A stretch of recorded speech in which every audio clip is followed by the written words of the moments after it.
দুই শ্রেণী মানুষ থাকবে। এক শ্রেণী হলো দুনিয়ার মধ্যে যারা ঘুষ খায় আর সুদ খায়। এই সুদখোর আর ঘুষখোরের জন্য জাহান্নামের মধ্যে একটা আগুনের নদী থাকবে। এই নদীর মধ্যে তাদের জায়গা হবে। আরে ঘুষখোরের বাচ্চারা, সুদখোরের বাচ্চারা শুনে নেয়, কারণ তোদের জন্য আল্লাহ রাব্বুল আলামিন একটা নির্ধারিত জায়গা রাখছে। ওই জাহান্নামের মধ্যে একটা আগুনের নদী। এই আগুনের নদীর মধ্যে তারা সাঁতার কাটবে। আমার নবী বলেন ওই সাঁতার কাটা অবস্থায় আবার কিছু কিছু মানুষ উঠে আসবে। আবার মালিক ফেরেশতার সামসারা, মালিক ফেরেশতার মুসলমান শুনে নাও, তাদের দলের লোকেরা আবার গর্দান ধাক্কা দিয়ে আবার ওই আগুনের নদীর মধ্যে ফেলে দিবে। নবী বলেন তারা, আমার আম্মা জান বলে ইয়া রাসূলুল্লাহ ইয়া হাবিবাল্লাহ, তারা কারা? নবী বলেন এই দুই শ্রেণী মানুষ, এক শ্রেণী হলো ঘুষখোর আর এক শ্রেণী হলো সুদখোর। নবীজি বলেন আর এক শ্রেণী মানুষ জাহান্নামের মধ্যে যাবে। তারা দুনিয়ার আমল, এত পরিমাণ আমল করবে, আমল করতে করতে হজ করবে, যাকাত দিবে, সদকা করবে, সব কিছু ঠিক থাকবে, তারপরেও তারা আমল শূন্য হয়ে জাহান্নামে যাবে। নবী বললেন তারা কারা? আম্মাজান বললেন তারা কারা? নবী বললেন তারা হলো এই দুনিয়ার মধ্যে মানুষের পরনিন্দা করত, চগলখুরি করত, না যাই না হুই না মানুষের দুর্নাম করত, কেলেঙ্কারি দিত। ওই মানুষগুলো বলবে আমার বিরুদ্ধে তুমি অভিযোগ করেছিলে, মিথ্যা তোহমত দিয়েছিলে, আমি তো এই কাজটা করি নাই, তুমি তো মুসলমান, শুনে নাও। তখন বলবে ভাইরে আমারে তুমি মাফ করে দাও। তখন বলবে না, মাফ হবে না। তখন ওনার আমল নামা থেকে আমলগুলো ঝরে যাবে, আমলগুলো জয় ব্যক্তির আমল নামায় চলে যাবে। নবী কয় সারা জীবন কষ্ট করেছে, সারা জীবন এই রাত জেগে জেগে তাহাজ্জুদের নামাজ পড়েছে, সারা জীবন কোরআন তেলাওয়াত করেছে, তাদের আমল শূন্য হয়ে যাবে শুধু না জানিয়া না বুঝিয়া মিথ্যা তোহমত দেওয়ার কারণে, অপবাদ দেওয়ার কারণে আল্লাহ রাব্বুল আলামিন তাদের আমল নামা থেকে সব নেকি বরবাদ করে দিবে। আবার নবীজি বলেন তিন শ্রেণী মানুষ, তারা মৃত্যুর আগেই তাদের আযাব হয়ে যাবে। তিন শ্রেণী মানুষগুলোর কবরে যাওয়ার আগে, ইন্তেকালের আগেই তাদের আল্লাহ পাক দুনিয়ার মধ্যে সাজা দিয়ে দিবে। তিন শ্রেণী মানুষের এক নাম্বার হলো যারা পৃথিবীর মধ্যে নারীর কেলেঙ্কারি দেয়, যারা দুনিয়ার মধ্যে একজন একটা মেয়েকে দেখেই খপাত করে আপনি হুট করে একটা উঠবাট একটা মনস্তাপ করতে পারেন না। হয়তো একটা নারীর গায়ে কাপড় না, সে তো জিনাকারী নয়। হয়তো একটা মেয়ে, একটা বেগানা মহিলা রাস্তা দিয়ে পাতলা কাপড় গায়ে দিয়ে চলছে, আপনি অটোমেটিক তারে দেখে বললেন ওইটা জিনাকারী, ওইটা বদমাইশ। এর মুসলমান এমনও তো হতে পারে সে ইমানদার, এমনও তো হতে পারে দাউস, কিন্তু তার ইমান ভালো। এই জন্য রাসূল বলছে যারা দুনিয়ার মধ্যে ও মুসলমান শোনো, এই পৃথিবীর মধ্যে যারা মেয়েদেরকে, যারা মেয়েদের বিরোধিতা করে, এই রকম জানাম কটূক্ত করে, আল্লাহ রাব্বুল আলামিন তাদেরকে দুনিয়ায় মৃত্যুর আগেই তাদের আযাব দিয়ে দিবে। নাম্বার 2 হলো যারা কালো জাদু করে, পৃথিবীর মধ্যে কালো জাদু করে, বানটুনা মানে, যারা দুনিয়ার মধ্যে যারা কালো জাদু করে বা বানটুনা মারে, মানুষের ক্ষতি করে, এই মানুষগুলো মরণের আগে আল্লাহ রাব্বুল আলামিন মৃত্যুর আগেই তাদের গজব দিয়ে দিবে। 3 নাম্বার হলো যারা এই দুনিয়ার বোনের সম্পদ ফাঁকি দেয়, বোনের ঠগায়, যারা বোনকে ঠগায়, এর মারপেটের বোনকে যারা ঠগাইয়া মুসলমান নিজেই ভোগ করে নেয়, জমা জমিগুলো লেখে নেয়, আল্লাহ রাব্বুল আলামিন বলেন এই সমস্ত মানুষগুলো, এই সমস্ত লোকগুলো আল্লাহ রাব্বুল আলামিন তাদের মরণের আগেই গজবের মধ্যে দিয়া দিবে। গভীর মনোযোগ যে কথাগুলো আমি বলতেছিলাম, আমার বাবারা লক্ষ্য করে শোনেন, কারণ মরণ তো একদিন আসবে, এর মধ্যে কোনো সন্দেহ নাই। আমি আপনাদেরকে বলি ওই নামাজের প্রতি যত্ন নেবেন, নামাজটা আপনি আদায় করবেন। রাসূলুল্লাহ নামাজের জন্য যেমন যত্ন করেছেন, সাহাবীরা করেছেন, আলেম ওলামা করে, পৃথিবীর যত উলামা একরাম আছে সবাই নামাজের আলোচনা করে, নামাজের প্রতি যত্নের কথা বলে। আজ থেকে নামাজ ছাড়ব না, কে কে রাজি আছেন? আজ থেকে নামাজ ছাড়ব না, কে কে রাজি আছেন? একটু হাত দুটা তুলে দেখান। এক নাম্বার হলো দুগালের মধ্যবস্তু, এই মুখটারে পবিত্র রাখতে হবে, জিহ্বাটারে কন্ট্রোল করতে হবে। এই মুখ দিয়ে গাঁজা খাওয়া যাবে না, মদ খাওয়া যাবে না, এই মুখ দিয়ে কাউকে গালি দেওয়া যাবে না, মুখ দিয়ে কারোর গীবাত করা যাবে না, মুখ দিয়ে কারো ফাহিশা কথা বলা যাবে না। এই মুখটা যে ব্যক্তি পবিত্র রাখবে, নবীজি কথা দিছে, আমার নবীজি বলছে সাহাবীরানে, এই যে ব্যক্তি এই মুখটারে এই জিহ্বাটারে কন্ট্রোল করতে পারবে, আমি নবী তার হাত ধরে জান্নাতে নিয়ে যাব। আর এক শ্রেণী হলো যারা দু পায়ের মধ্যবস্তু, যেটা পুরুষলিঙ্গ স্ত্রীলিঙ্গ, এই দুইটা একমাত্র স্বামী স্ত্রী ব্যতীত অপচয় করবে না পৃথিবীর মধ্যে। ও আমার যুবক বাবারা মাহফিল দিছ, একটু লক্ষ্য করো যুবকেরা, শোনো, নবীজি বলছে সাহাবীরা রে, যে ব্যক্তি দুই পায়ের মধ্যবস্তু স্ত্রীলিঙ্গ পুরুষলিঙ্গ, এইটা একমাত্র স্বামী ব্যতীত অন্য কোন পুরুষের কাছে যাবে না, ও স্ত্রী ব্যতীত অন্য কোন নারীর কাছে যাবে না। আল্লাহ রাব্বুল আলামিন আল্লাহ নবী ওয়াদা করেছে, আমি আল্লাহ রাব্বুল আলামিনের রাসূল কথা দিলাম, ওয়াদা করলাম, আমি নবী তাদের হাত ধরে জান্নাতে নিয়ে যাব। নবীজি বলল, আমি জাহান্নামের সবচেয়ে একটা কঠিন আযাব দেখলাম। এ যুবকেরা শোন, সবচেয়ে কঠিন একটা আযাব, সেই আযাবটা হলো এক শ্রেণী পুরুষের লজ্জাস্থান দিয়ে আগুনের ফুলকি বাইর হচ্ছে। ও যুবক, আগুনের ফুলকি বাইর হচ্ছে, তারা এত জোরে চিৎকার মারবে, এই চিৎকার যদি দুনিয়ার মানুষ শুনতো সব হাট ফেল করে মারা যেত। আর এক শ্রেণীর নারীর লজ্জাস্থান দিয়ে আগুনের ফুলকি ঢুকানো হচ্ছে। কারণ হলো ওই সমস্ত মেয়েরা পাতলা কাপড় পরিধান করে পুরুষকে আকর্ষণ করত। বিকেল বেলা হলেই দেখবেন কাপড় পরে সাজে গুজে লিপস্টিক নিয়ে রাস্তা দিয়ে একদল মেয়েরা ঘুরঘুর করে বেড়ায়, আর একদল পুরুষ আছে তারাও এইটা দেখার জন্য আকৃষ্ট হয়ে যায়, তারাও ঘুরঘুর করে। নবীজি বলছে, ওই সমস্ত ছেলেরা যারা মেয়েদের প্রতি আকৃষ্ট ছিল, আর ওই সমস্ত মেয়েরা যারা পুরুষকে আকর্ষণ করার জন্য ঘুরত, এই উভয়কে কিয়ামতের ময়দানে কি হবে? ওই না কবরের ভিতরে হাসরের ময়দানে লজ্জাস্থান দিয়ে আগুনের ফুলকি বাইর হবে, আর লজ্জাস্থান দিয়ে আগুনের ফুলকি ঢুকানো হবে। জোরে জোরে চিল্লায় বলো আল্লাহু আকবার। এখন আপনারা যারা বিকেল বেলা খালি সেরি দেখার চিন্তা করেন, কলেজে যারা সেরি দেখার জন্য যান, বাজারে যারা সেরি দেখার জন্য যান, ভালো করে বুঝে টুঝে যান। রাসূল বললেন, এই ওয়াজ নবীজির এক সাহাবী ছিল, নাম হলো, ও মুসলমান গভীর মনোযোগ, এই নামাজের কথা, এখন আযাবের কথা। নামাজ ছুটে গেলে কি হবে? পড়তে হবে। কোন মুসলমান, আর নামাজ একমাত্র মহিলাদের জন্য কাজা আছে, পুরুষের জন্য কাজা নাই। মহিলাদের জন্য যদি কোনো মহিলা, মা শুনে নাও, যদি তোমাদের হায় নিফাজ আসে, আমার মার আবার বলে যায় মাদের এই ওয়াজটা করার দরকার। যদি কোনো মেয়েদের হায় নিফাজ আসে, ঋতু আসে, সঙ্গে সঙ্গে নামাজ ছেড়ে দিবে, রোজা ছেড়ে দিবে। যদি ফরজ রোজা হয় এটা কাজা আদায় করে নিবে, নফল হলে করা লাগবে না। আর মুসলমান শোনো, কাজা কোনো নামাজ আদায় করা লাগবে না মেয়েদের জন্য। অনেক মারা যখন ওই হায় নিফাজ শেষ হওয়ার পর বা ঋতু শেষ হওয়ার পর অনেক মা বোনেরা কাজা নামাজ পড়েন। শুনে নেন, কাজা নামাজ আদায় করা লাগবে না। আল্লাহ আপনাদের মাফ করেছে, কিন্তু পুরুষের জন্য কোনো মাপ নাই, তোমার আমার জন্য কোনো মাপ নাই। তুমি সফরে গেছো, চারি জায়গা দুই করো, তুমি দুনিয়ার মধ্যে সফর করো নাই, এই জমিনের মধ্যে আসো, চারি জায়গা। ও মুসলমান, তুমি দাঁড়া পড়ো না পড়ো, বয়া পড়ো, বয়া না পড়ো, শুয়ে পড়ো, শুয়ে না পড়ো, ইশারায় পড়ো, তবু নামাজ ছাড়ার কোনো পথ নাই। জোরে বলেন ঠিক কিনা? আল্লাহ নবীর ওয়াসনে সাহাবী আসতেছিল গো, রাস্তা দিয়ে যখন চলতেছিল, রাসূলুল্লাহর সাহাবী হযরত সালামা রাদিয়াল্লাহু তাআলা আনহু, যুবক বাবারা দিলের কান্ডা লাগা শোনো, একটা মেয়ে রাস্তার ধারে বাড়ি, ওই বাড়ির মধ্যে মেয়েটা গোসল করতেছিল। আর হযরত সালামা রাদিয়াল্লাহু তাআলা আনহু ওই দিকে লক্ষ্য করার সঙ্গে সঙ্গে এমন জোরে একটা বাতাস আসে, এই বাতাসে পর্দাটা সরে যায়, আর ওই মেয়েটাকে সালাবা দেখে ফেলে। জোরে বলেন আল্লাহু আকবার। সালাবা রাদিয়াল্লাহু তাআলা চোখের পানি ছেড়ে ডাকতে বলে, আল্লাহ, আমি কি করলাম? চোখের জিনা করে ফেললাম, একটা বেগানা নারী দেখে ফেললাম। এক কথায় যাদের দেখা দেয়া হারাম তাদের বিয়ে করা জায়েজ, যাদের সঙ্গে দেখা করা জায়েজ তাদের সঙ্গে বিয়ে করা হারাম। বেগানা নারীর সঙ্গে দেখা দেয়া হারাম, বেগানা পুরুষের সঙ্গে দেখা দেয়া হারাম। এখন এই ওয়াজ যদি আমরা করি, অধিকাংশ ইমামের ইমামতি ছুটে যাবে, পানি ফুবরা বন্ধ দিয়ে দিবে।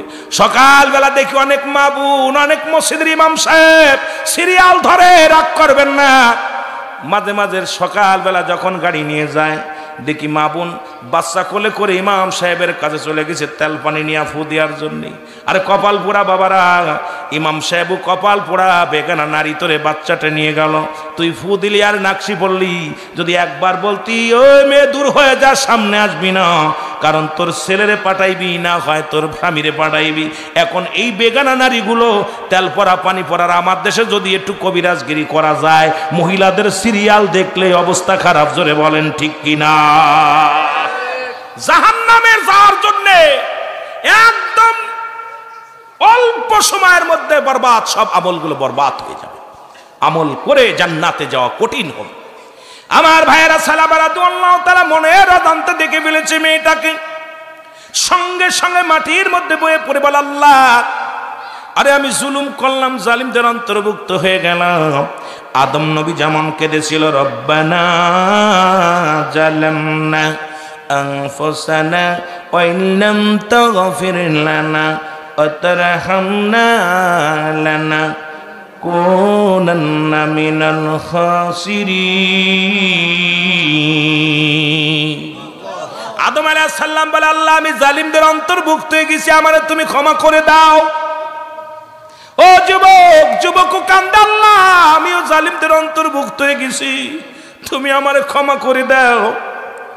এই খবর যদি নবী জেনে যায়, কেমন সাহাবীদের আদর্শ ছিল, এই খবরটা যদি আল্লাহ জানায় দেয় নবীরে, আরে আমি কেমনে মুখ দেখাবো রাসূলুল্লাহর কাছে, আমি কেমনে মুসলমানদের কলঙ্ক হয়ে যাব? মুসলমান ধর্ম আমি পালন করি, আমি নবীর উম্মত, নবীর সাহাবী, এই মুখ আমি কেমনে দেখাবো? সালাবা রাদিয়াল্লাহু তাআলা কাঁদতে কাঁদতে বাড়ি গেলেন। বাড়ি যা চিন্তা করে, না রে মন, আমার নবীরে যদি জিবরিল আমিন জানায়া দেয় আমি বেগানা নারী দেখে ফেলেছি, আমি আল্লাহর দরবারে কি জবাব দিব, রাসূলুল্লাহর দরবারে কি জবাব দিব? সালাবা রাদিয়াল্লাহু তাআলা কাঁদতে কাঁদতে কাঁদতে কাঁদতে রওনা দিয়ে চলে গেলেন পাহাড়ি অঞ্চলে। একদিন নয়, দুদিন নয়, কিছুদিন চলে গেল। সালাবা কাঁদতে কাঁদতে চোখের পানি পড়িয়া পড়িয়া গা হয়ে গেল মুখের মধ্যে। সালাবা ভাত খায় না, পানি খায় না, গাছের লতা পাতা খায় আর কান্দার বলে, আল্লাহ, আমি জালিমদের অন্তর্ভুক্ত হয়ে গেছি, আমার কি ক্ষমা করবারে আল্লাহ? আল্লাহ, আমি বেগানা নারী দেখে ফেলেছি, আল্লাহ, এটা দেখার জন্য আমি প্রস্তুতি ছিলাম না। আল্লাহ, তুমি যদি আমার ধরো, আমি হিসাব দেব কেমনে? আমার নবী যদি জানতে চায়, আমি জবাব দিব কেমনে? আমার বাঁচার কোনো উপায় নাই, তুমি আল্লাহ ক্ষমা করে দাও। কাঁদতেছিলেন। আমার আল্লাহ রাব্বুল আলামিন জিবরিল আমিনকে ডাক দিয়ে কয়, জিবরিল রে, একটু আমার নবীরে বল সালাবার দিকে লক্ষ্য করতে। আমার নবীজি সালাম ফিরা সাহাবীদের বলে, আমার সাহাবীরা রে, আমার সালাবা কোথায়? আমার সালাবা রাদিয়াল্লাহু তাআলা আনহু কোথায়?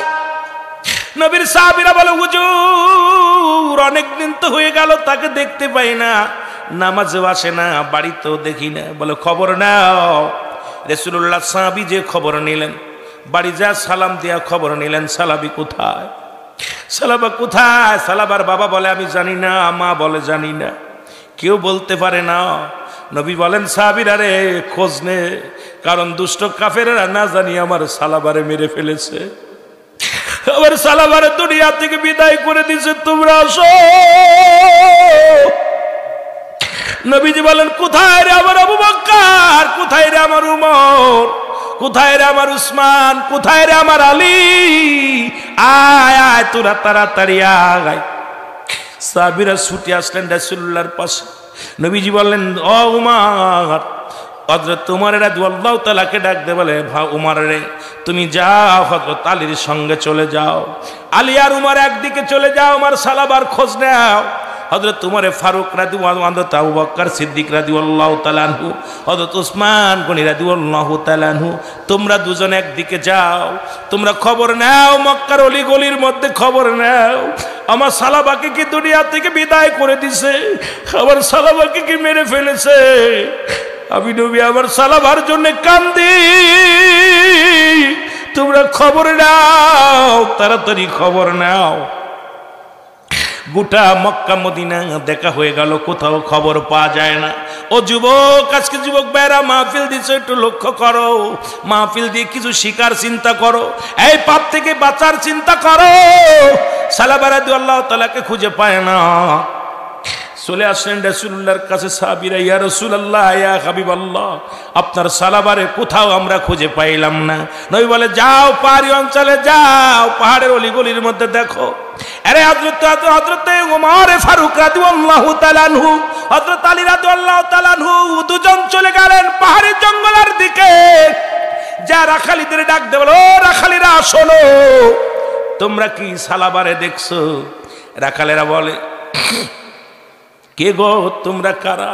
বলে, আমি আমার নবীর প্রিয় সাহাবী, আমার নাম হযরতে ও মুসলমান হযরতে ওমর ফারুক রাদিয়াল্লাহু তাআলা আনহু, আমার নাম হযরত আলী রাদিয়াল্লাহু তাআলা আনহু। বলে, কিসের জন্য আসছো? তোমরা কি আমাদের সালাবারে দেখছো? বলে, সালাবারে তো চিনি না, তবে কই থেকে এক পাগল লম্বা করে দেখতে শুনতে অনেক সুন্দর যুবকটা, এই যুবকটা কয়টা দিন দেখি ওই পাহাড়ের মধ্যে কান্দে। ওই সকাল বেলায় এসে পাহাড়ে ওঠে, কাঁদতে কাঁদতে ওঠে, আর সন্ধ্যা যখন গনিয়ে আসে পাহাড় থেকে নেমে কাঁদতে কাঁদতে আবার নিচেই চলে আসে। এই পাগলটার কান্না দেখে আমাদের বনের পশুগুলো খানা ছেড়ে দিছে, এই পাগলটার কান্না দেখে আমাদের মোষগুলো খানা খায় না, বকরিগুলো খানা খায় না। তোমরা খোঁজ, তোমরা কি বলতে পারো এই লোকটাকে? অথচ তোমার ফারুক ডাক দে, বলে, ভাই আলী,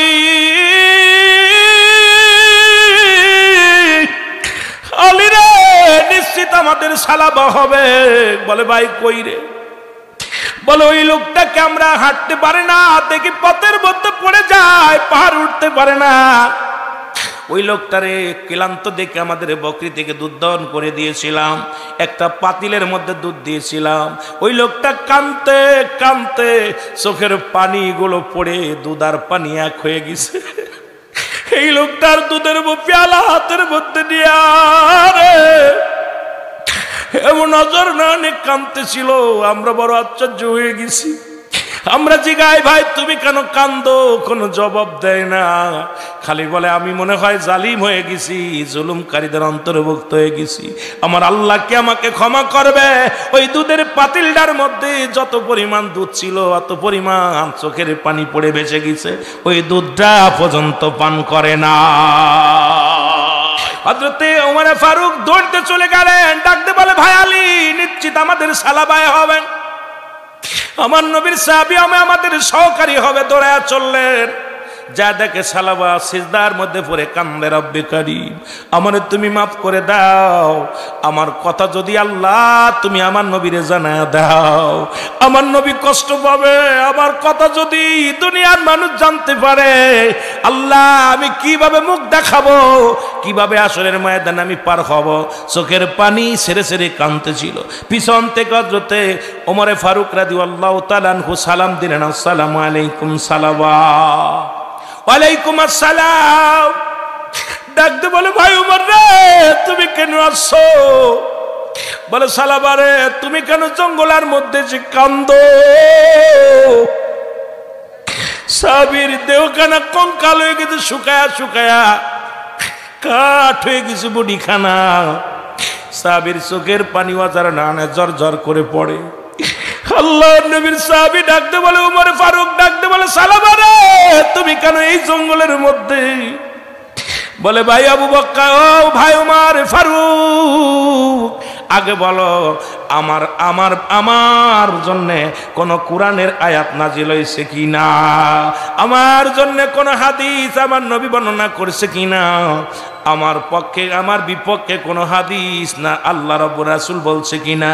হয়তো তোমার বলে না, তোমার বিরুদ্ধে কোনো কথা শুনি নাই, নবীও তো কিছু বলে না, আমার নবী তো আমাদের কিছু জানাই নাই, তোমার কি হয়েছে বলো? বলে, আমি জালিমদের অন্তর্ভুক্ত হয়ে গেছি, আমার আল্লাহ কি আমারে ক্ষমা করবে? আল্লাহ রাব্বুল আলামিন যদি ক্ষমা না করে, আল্লাহর দরবারে আমি ধরা পড়ে যাব। জোরে জোরে বলো আল্লাহু আকবার। আমার দয়াল নবী বিহনে আপন বলতে কেহ নাই জগতে, বলে না আপন বলতে। ও যুবক, দিলের কান্ডা লাগা শোনো, একটু মরণের চিন্তা করে দেখো। এর নবীর সাহাবীরা মরণের চিন্তা কেমনে করত? আপনি আমি কেন মরণের চিন্তা করি না? কেন মরণের ভয় অন্তরে ঢোকে না? কেন এই কবরের চিন্তা আসে না? আরে মুসলমান, মরণের কথা বলতে যাইয়া আল্লামা মুফতি আমজাদ আলী সাহেব উনি একটা কিতাব লেখলেন, কিতাবের নাম বারে শরিয়ত। এই কিতাবের মধ্যে উনি লিখতে যা বললেন, দুনিয়ার মানুষ শোনো, 70টা তাজা উটের গায়ের চামড়া জবাই না করিয়া উল্টো দিকে টান দিয়া লবণ আর মরিচ লাগায়া দিলে যতটুক যন্ত্রণা হয়, এর চাইতে 70 গুণ যন্ত্রণা হলো একটা সাধারণ মৃত্যু হয়। এখন যারা মরণকালে পায়খানা করে দেয় গো, যারা মরণের সময় পায়খানা প্রস্রাব করে দেয়, অনেকের মরণের সময় জিহ্বাটা বড় হয়ে যায়, অনেকের মরণের সময় চোখ দুটি বড় বড় হয়ে যায়। কত মানুষের দাফন করাইলাম, কত মানুষের কাফন পরাইলাম। আপনাদের ইমাম সাহেব কত মানুষের জানাজা পড়াইল গো। ও মুসলমান, কত ভাই কত নেতার দাফন কাফন পরানো হলো। কত মানুষ মরণের সময় পায়খানা প্রস্রাব পর্যন্ত করে দেয়। তাদের মৃত্যুটা কত কঠিন হয়।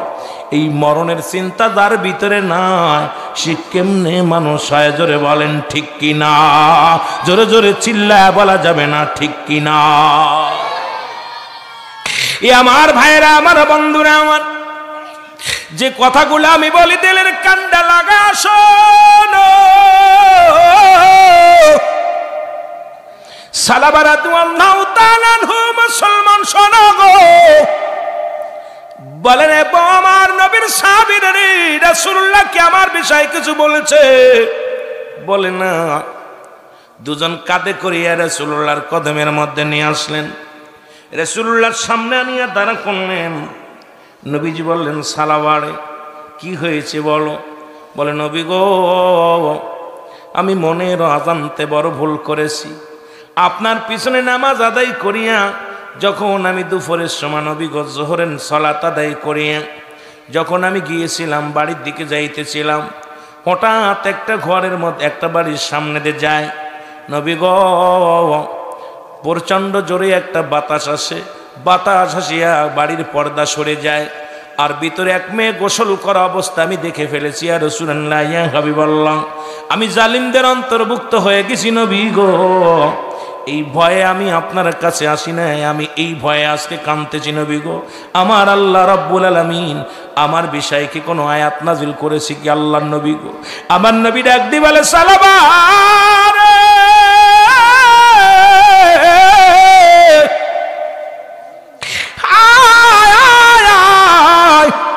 তোমার বিপক্ষে এইরকম কোন আয়াত আল্লাহ নাজিল করে নাই। জিবরিল আমিন আমারও তো কিছু জানাই নাই। সালাবা চোখের পানি ছেড়ে কাঁদতে লাগলেন। নবীজি তওবা করায় দিলেন, আস্তাগফিরুল্লাহ রাব্বি মিন কুল্লি যামবি আতুবু ইলাইহি লা ইলাহা ইল্লাল্লাহু মুহাম্মাদুর রাসূলুল্লাহ। আমার নবীজি সালাবারে তওবা করা দিলেন। তওবা শেষে সালামা বলে, নবী গো, আমার মন বলে আমার পিছনের রোগের কাছে গো পিপিলিকার মতো কেন যেন ছোট ছোট পোকা বাইতেছে গো নবী। পিপিলিকা যেমন হাঁটাহাঁটি করে গো নবী, আমার পিছনের শিরা আর পাশে এমন লাগতেছে। নবী কয়, সালাবা রে, আর দুনিয়ার মধ্যে তুমি নাই রে সালাবা। আজরাইল আলাইহিস সালাম আগমন করেছে রে সালাবা। আমার নবী চোখের পানি ছেড়ে কান্দে, আল্লাহ আল্লাহ, তুমি আজরাইলকে পাঠায়া দিলা। সালাবা রাসূলুল্লাহর পাশে দাঁড়ায়া দাঁড়ায়া কালেমা পড়লেন। বইয়া কালেমা পড়ে নিজেই জমিনের মধ্যে শুয়ে পড়ল। জোরে জোরে চিল্লায়া বলা যাবে না আল্লাহু আকবার। সালাবার ইন্তেকাল হয়ে গেল। এত পরিমাণ কান্নাকাটি করেছে, না খায়া না ঘুমাইয়া আজার নয়নে কানতে কানতে দেহটারে কঙ্কাল করে ফেলেছে। খাস তওবা করা পর রাসূলুল্লাহর হাতে হাত রেখে সালাবার মৃত্যুবরণ করলেন। আল্লাহু আকবার বলেন। মৃত্যুবরণ হয়ে গেল। নবীজি চোখ দিয়া দর দর করে পানি ছেড়ে দিল। সাহাবীরাও কান্দে, রাসূলুল্লাহও কান্দে। দরদি মুসলমান শোনো গো, আদরের সাহাবী বিদায়। রাসূলুল্লাহ বলেন, সাহাবীরা রে, তাড়াতাড়ি আমার সালাবার গোসল করো। তাড়াতাড়ি গোসল করানো হলো, কাপনের কাপড় আনা হলো। সালাবার জানাজা পড়াইবে, রাসূলুল্লাহ নিজেই জানাজা পড়াবে। নবীজি দোয়া করবেন। মুসলমান শোনো, গোসল করানো হলো, কাপন পরানো হলো। এবার সালাবার দেহখানা নবীজি বললেন, ওই ময়দানে নিয়ে যাও, ওই ময়দানের দিকে নিয়ে যাও। সালাবার দেহখানা যখন ময়দানের দিকে নিয়ে গেলেন, রাসূলুল্লাহ পিছে পিছে আসতেছিলেন। নবীজি অনেক পিছে পড়ে গেলেন। হযরত ওমর ফারুক ডাক দিয়ে বলে, ইয়া রাসূলুল্লাহ, ইয়া হাবিবাল্লাহ, আপনি অনেক পিছে পড়ে গেছেন। আমার নবীজি বলে, ওমর রে আমি কেমনে হাঁটবো? আমি তো হাঁটতে পারি না। রাসূলুল্লাহ পা ফেলায়, অনেক আস্তে আস্তে করে পা ফেলাইতেছে। হযরত ওমর ফারুক রাদিয়াল্লাহু তাআলা আনহু ডাক দিয়ে কয়, নবী গো, জানাজায় সবাই হাজির হয়ে গেছে, আপনি আসেন নবী গো। বলে, ওমর রে, ও ওমর শোনো ভাই ওমর, কারণ অসংখ্য আমি কেমনে পা রাখবো গো, তাড়াতাড়ি কেমনে আসবো? আকাশ থেকে এত পরিমাণ ফেরেশতা সালাবার জানাজায় হাজির হয়ে গেছে। আসমান জমিনের অসংখ্য হাজার হাজার ফেরেশতা সালাবার জানাজায় হাজির হয়ে গেছে। এই জান্নাতের বাগান বান্দা যখন রওনা দিয়ে দিছে, এই রিয়াজুল জান্নাহ বেহেশতের বাগান গো, বান্দা যখন রওনা দিয়ে দিছে, প্রতিটা কদমে কদমে আমার আল্লাহ রব্বুল আলামিন বান্দার জীবনের সমস্ত সগীরা গুনাহগুলো মাফ করে দিছে। জোরে বলেন মারহাবা। আমরা শুধু সগীরা গুনাহ করি না, পদে পদে করছি কবিরা গুনাহ, নামাজ ছেড়ে দেয়া কবিরা গুনাহ। এই এত সুন্দর মসজিদ, এরপরও মুসল্লি হয় না। কারণ কি? কারণ নামাজের প্রতি যত্ন নাই। যে কথা বলতেছিলাম, দিলের কান্ডা লাগা শুনবেন। নামাজ ছেড়ে দেয়া কবিরা গুনাহ, মিথ্যা বলা কবিরা গুনাহ, বেগানা নারীর সঙ্গে দেখা দেয়া কবিরা গুনাহ, বেগানা পুরুষের সঙ্গে দেখা দেয়া কবিরা গুনাহ। আল্লামা কুতুবী রাহমাতুল্লাহ বায়ান করে, শোনো গো, তুমি আসমান থেকে জমিন পর্যন্ত যত গুনাহ করেছো, কোন বান্দা যখন রিয়াজুল জান্নাহ বেহেশতের বাগানের সংবাদ শুনতে পায়, ওই জান্নাতের বাগানখানা আঁকড়ে ধরে খাস তওবা করে আল্লাহ বলে যখন ডাক দেয়, আল্লাহ আমি গুনাহগার, আমি পাপী, আমি নালায়েক, আল্লাহ তুমি মাফ করে দাও, জীবনের ভুল করব না, গুনাহ করব না। আমার আল্লাহ রব্বুল আলামিন ওই বান্দার জীবনের সমস্ত গুনাহগুলো মাফ করে দেয়। জোরে বলেন আল্লাহু আকবার। একটু মহব্বতের সঙ্গে বলেন আলহামদুলিল্লাহ। কি গুনাহ মাফ? কবিরা গুনাহ মাফ। এখন এত গুনাহ করলা, এই গুনাহ মাফের জন্য একটা পূর্ব সুযোগ পাইলা, গুনাহ মাফের জন্য একটা উত্তম সিস্টেম পাইলা। এই জান্নাতের বাগানে বসিয়া খাস তওবা করে আল্লাহ বলে ডাক দিলে আল্লাহ গুনাহ মাফ করে দেয়। কত গুনাহ করছো একবার বয়া দেখো, যদি তোমার গুনার কথা দুনিয়ার মানুষ জানতো, পৃথিবীর মধ্যে তোমার জায়গা দিত না। তোমার গুনার কথা যদি তোমার বিবি জানতো, জীবনেও তোমার সঙ্গে ঘর করতো না। তোমার গুনার কথা যদি তোমার ছেলে জানতো গো, তোমাকে বাবা বলে ডাকতো না। তোমার গুনার কথা যদি মেয়ে ডাকতো, মেয়ে জানতো, জীবনেও মেয়ে তোমাকে বাবা বলে ডাকতো না, মা বলে ডাকতো না। তোমার গুনার কথা যদি গ্রামের মানুষগুলো জানতো, ও মুসলমান, গ্রামের মানুষ তোমাকে কখনো আর বন্ধু হিসেবে কবুল করতেন না, গ্রহণ করতেন না। হাজার হাজার গুনাহ করেছেন, কত বড় বড় গুনাহ করেছেন, রব্বে কারীম সব গোপন রাখছে। জোরে বলেন ঠিক কিনা? এত হাজার গুনাহ করার পর আমার আল্লাহ গোপন রাখছে। জোরে বলেন ঠিক কিনা? গোপনে গোপনে যত গুনাহ করেছেন, বিবি জানে না, মা জানে না, বাবা জানে না, প্রতিবেশী জানে না, আপনজন জানে না, কেউ জানে না। এত গুনাহ করা পরও রব্বে কারীম আপনাকে বিদায় করে দেন নাই। এত অপরাধ করা পরও রব্বুল আলামিন এইটা প্রকাশ করে নাই। এই জন্য আল্লাহর দরবারে অসংখ্য শুকরিয়া আদায় করার দরকার আছে কি না? জোরে জোরে চিল্লায় বলেন আছে কি না? এই জান্নাতের বাগানে আসার কারণে সগীরা গুনাহ মাফ, কবিরা গুনাহ মাফ। আমার বাবারা, যত জান্নাতের বাগানে যেতে পারবেন ততই লাভ না লস? যত যাবেন ততই লাভ। মদিনার মাটু মাটি, বাংলাদেশের মাটু মাটি।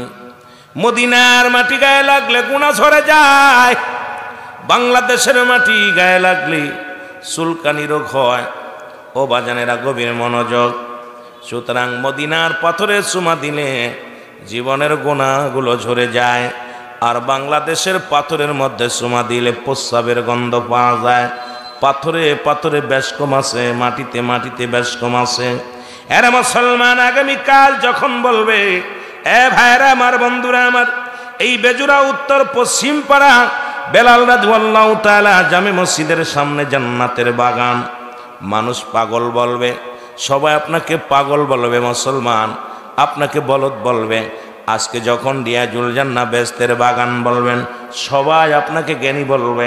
কারণ আজকের এই মাহফিলের দাম হয়েছে কোরআনের খাতিরে। এই মাহফিলের শান, এই মাহফিলের জায়গাটা দাম বাড়ছে কোরআন হাদিসের সম্মানের খাতিরে। জোরে বলেন ঠিক কিনা? এই পৃথিবীতে যত যত ফল, ও মুসলমান, যত গাছ আছে, ফলের গুণে গাছের পরিচয়। আম গাছ, জাম গাছ, কাঁঠাল গাছ, যত ফল, আগে নাম বলি, আগে ফলের, তারপরে গাছের পরিচয়। তদ্রুপিটা রিয়াজুল জান্নাহ বেহেশতের বাগান, আগে হলো বেহেশত, তারপরে হলো বাগান। আর এই বাগানের অনেক দাম, এই বাগানের অনেক মূল্য। সাধারণ পাবলিক আমরা বুঝি না, সাধারণ মানুষ আমরা বুঝতেছি না। যেদিন একটা আমলের জন্য দৌড়াদৌড়ি করব, একটা নেকির জন্য দৌড়াদৌড়ি করব, সেদিন বুঝবো মাহফিলটা কি রত্ন ছিল। জোরে বলেন ঠিক কিনা? এ জীবন জীবন নয়, এমন একটা জীবন আসবে গো, যে দেশে গেলে মানুষের বিচার হয়, যে দেশে গেলে মানুষের হিসাব হয়, যে দেশে গেলে মানুষ আর কোনোদিন ফিরে আসে না। আমরা সেই দেশের যাত্রী। জোরে বলেন ঠিক কিনা? আর একটু জোরে বলেন ঠিক কিনা? এই পৃথিবীর মধ্যে আসার একটা সিরিয়াল আছে গো, যাওয়ার কোনো সিরিয়াল নাই। দেখা যায় বাবা জিন্দা, সন্তান দুনিয়ার মধ্যে নাই। কত বাবা তার আদরের সন্তানকে বিদায় করে দিছে, কত মা তার আদরের সন্তানকে বিদায় করে দিছে, কত বাবা মা সন্তানের বিদায় দিয়া পাগল হয়ে গেছে। ওই পাগলের মা বাবা যতদিন দুনিয়ার মধ্যে জিন্দা থাকবে রে মুসলমান, সন্তানের মায়ায় তাদের চোখের পানি কোনোদিন শুকাবে না। তারা দিনও রাত্রে সন্তানের কথা মনে করিয়া শুধু চোখের পানি জমিনের মধ্যে ফেলাবে। জোরে বলেন ঠিক কিনা? আমার ভাইরা, আমার বন্ধুরা আমার, সন্তানের লাশ পিতার কাঁধে, পিতার লাশ সন্তানের কাঁধে গো, দাদার লাশ নাতিরা কাঁধে, নাতির লাশ দাদার কাঁধে। আল্লাহ, কখন যেন দুনিয়া থেকে বিদায় হয়ে যাব জানি না রে আল্লাহ। আল্লাহ, আমাদেরকে আপনি ক্ষমা করে দেন গো আমার আল্লাহ। এই মানুষের মৃত্যু হয় দুইটা টাইমে গো, একটা হলো রাতের বেলা, একটা হলো দিনের বেলা। ও মুসলমান, কয়টা টাইমে মানুষ মৃত্যুবরণ করে? দুইটা টাইমে মানুষ মরণ হয়। কয়টা টাইমে? জোরে বলেন কয়টা টাইমে? দুইটা টাইমে মরণ হয়। একটা হলো রাতের বেলা, একটা হলো দিনের বেলা। আমার যুবক বাবারা, দিলের কান্ডা লাগা শোনো, আমি আলোচনায় আস্তে আস্তে যাই। আল্লাহ রব্বুল আলামিন গোলামের মধ্যে যদি কথা বলার তৌফিক দান করে, তাহলে কিছু কথা বলতে পারবো। এর মুসলমান দুইটা টাইমে মানুষের মরণ হয় গো, একটা হলো রাতের বেলা, একটা হলো দিনের বেলা। ও মুসলমান, নামাজ ছাড়ার কোনো পথ নাই, আল্লাহর গোলামি ছাড়ার কোনো পথ নাই। ও বান্দা শোনো, দিনের শুরু হলো ফজর। বান্দা ফজর 2 রাকাত সুন্নাত নামাজ তুমি আদায় করলা, সঙ্গে সঙ্গে তুমি হয়ে গেলা আমার নবীর প্রেমিক। এ মুসলমান, এবার 2 রাকাত ফরজ নামাজ তুমি আদায় করলা, সঙ্গে সঙ্গে তুমি হয়ে গেলা আমার আল্লাহর গোলাম। এখন আর দিনের মধ্যে যদি তোমার মরণ হয়, কত মানুষ মুসলমান কাজ করতে যে মারা যায়, নামাজগত অবস্থায় মারা যায়, গমের ঘরে মারা যায়, খানা খাইতে যে মারা যায়, বাজারে গেছে ঘুরতে আর ঘুরে ফিরে আসে নাই। ও যুবক, এবার তুমি 2 রাকাত সুন্নাত নামাজ যখন আদায় করলা গো, সঙ্গে সঙ্গে তুমি হয়ে গেলে আমার রাসূলের প্রেমিক। এবার 2 রাকাত ফরজ নামাজ তুমি আদায় করলা, সঙ্গে সঙ্গে হয়ে গেলা তুমি আমার আল্লাহর গোলাম। এখন যদি দিনের মধ্যে তোমার মরণ হয়, তুমি হবে আল্লাহর গোলাম, রাসূলের প্রেমিক।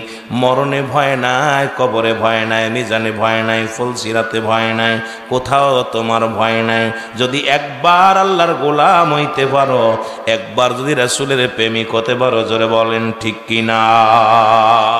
এখন তুমি নামাজও পড়ো নাই, সুন্নাতও পড়ো নাই, সুন্নাতও পড়ো নাই, ফরজও পড়ো নাই, নবীজির সঙ্গে তোমার প্রেম নাই, আল্লাহর সঙ্গে প্রেম নাই। ও মুসলমান, তোমার এই দেহখানা কে তোমার দায়িত্ব নেবেন? মুসলমান, রাসূলুল্লাহ চিনবে না, আমার আল্লাহ রাব্বুল আলামিন চিনবে না। ওরে মুসলমান, তোমার এই দেহখানার কি উপায় হবে, বডি খানার কি উপায় হবে? একবার চিন্তা করে দেখো না কেন রে মুসলমান। এর যখন রব্বি কারিম এই দুনিয়ায় তোমারে আমারে পাঠাইল, ও যুবক, তোমারে আমারে আমার আল্লাহ যখন দুনিয়ায় পাঠাইল গো, সমস্ত দেহ মুসলমান রূহ জগৎকে একত্রিত করে বলতেছিল, আলাস্তু বিরাব্বিকুম, আমি কি তোমাদের রব নাই? আল্লাহু আকবার। সমস্ত রূহের জগৎ নিরাপত্তা পালন করে, আল্লাহ কয় আমি কি তোমাদের রব নয়? তখন সমস্ত রূহের জগৎ বলেছিল, ক্বালু বালা, স্বীকার করলাম আপনি আমাদের রব, আপনি আমাদের প্রভু, আপনি আমাদের মালিক। আমি আপনাদেরকে বোঝানোর জন্য একটা কথা বলে যাই, এই কথাটা গুরুত্ব দিয়া শুনবেন। এ বাবা, মাঝে মাঝেই আমি গল্পটা করি। ওই মুসলমান, শোনো শোনো গো,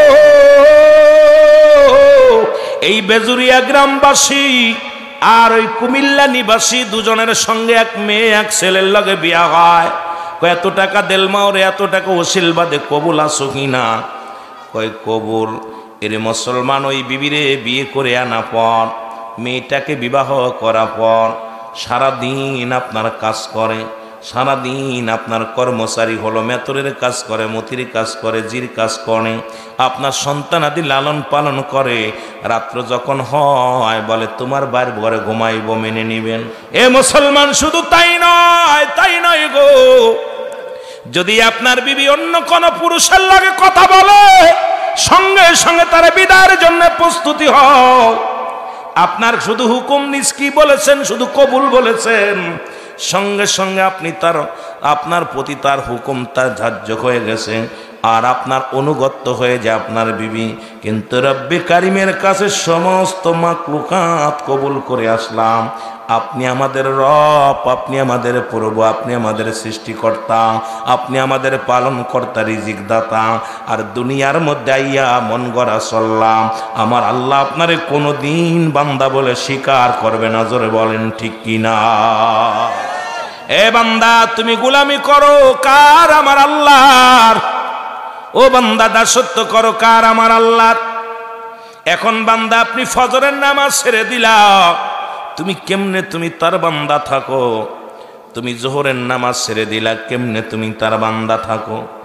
আসরের নামাজ ছেড়ে দিলা, তুমি কেমনে তার বান্দা থাকো? মাগরিবের নামাজ ছেড়ে দিলা, কেমনে তার বান্দা থাকো? ও মুসলমান, ঈশার নামাজ তুমি ছেড়ে দিলা, কেমনে তার বান্দা থাকো? আমার আল্লাহ তোমারে তালাক দিয়া দিব, জোরে বলেন ঠিক কিনা? সুযোগ দিছে বান্দা, আগামীকাল করবি, তারপরের দিন করবি। ও বান্দা ফিরে আয় রে। ও যুবক, দিলের কান্ডা লাগা শুনে নাও, এবার দিনের মধ্যে তোমার মরণ হয় না, রাতের মধ্যে তোমার মরণ হবে, এর মধ্যে কোনো সন্দেহ নাই। রাতের শুরু হলো মাগরিবের বান্দা, মাগরিবের 3 রাকাত ফরজ নামাজ তুমি আদায় করলা, সঙ্গে সঙ্গে তুমি হয়ে গেলে আমার আল্লাহর গোলাম। এবার 2 রাকাত সুন্নাত নামাজ তুমি আদায় করলা, সঙ্গে সঙ্গে তুমি হয়ে গেলা আমার রাসূলের প্রেমিক, জোরে বলেন মারহাবা। মুসলমানরা নামাজ ধরে, কাফেররা নামাজ ছাড়ে। 1 ওয়াক্ত নামাজ যদি কাজা দাও, শুধু বাদ দিছো, ছুটে কি সেটা আদায় করেছো, 80 হুতবা পরিমাণ জাহান্নাম, 80 হুতবা পরিমাণ। যারা 1 হুতবা পরিমাণ হলো 2,88,00,000 বছর, এই হলো 1 হুতবা, আর 79 হুতবা আছে। তাহলে এত পরিমাণ 1 ওয়াক্ত নামাজ কাজা গেলে রে মুসলমান, শুধু কাজা গেলে যদি এত পরিমাণ আযাব হয়, আপনার জীবন থেকে কত নামাজ চলে গেছে, আপনার আমার জীবন থেকে কত নামাজ ছুটে গেছে, একবার খেয়াল করবেন, একবার চিন্তা করবেন। রব্বে কারিম যদি ধরে, কোনোদিন জান্নাতে যাওয়া সম্ভব না। রাহমাতুল লিল আলামিন বললেন, সাহাবীরা গো, আমি নবীর সঙ্গে কে কে জান্নাতে যেতে চাও? সাহাবীরা সবাই বলে লাব্বাইক ইয়া রাসূলুল্লাহ, লাব্বাইক ইয়া হাবিবাল্লাহ।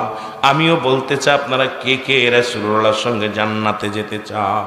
রাহমাতুল লিল আলামিন বললেন, সাহাবীরা শোনো, যদি কোনো ব্যক্তি 5 ওয়াক্ত নামাজ, 5 ওয়াক্ত সালাত সময় মতো আদায় করতে পারে, আমি নবী ওয়াদা করলাম, আমি নবী তার হাত ধরে জান্নাতে নিয়ে যাব। রাতের বেলা ঈশার সালাত আদায় করে নবী ওয়াজ করলেন। নবীর এক সাহাবী ছিল আব্দুল্লাহ আনসারী, বাড়ি গেলেন, বাড়ি যাওয়ার পর বিবি ডাকতে বলে, স্বামী রে, এত সময় অতিবাহিত হয়ে গেল, আপনি কোথায় ছিলেন, কি করতেছিলেন? বলে রাসূলুল্লাহ ওয়াজ করতেছিল, আমার নবীর বাণীগুলো আমি শুনতেছিলাম। ডাকতে বলে, স্বামী রে, আমার নবী কি ওয়াজ করছে আপনি একটু বলেন গো, আমি একটু শুনতে চাই।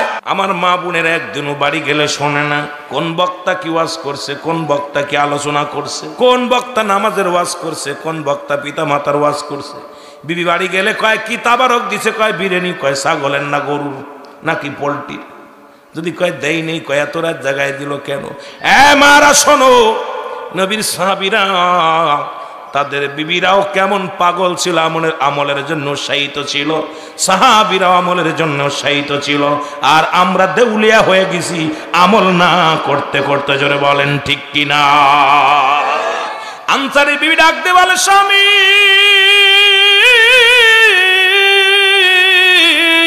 রাসূলুল্লাহ কি ওয়াজ করছে একটু বলেন গো।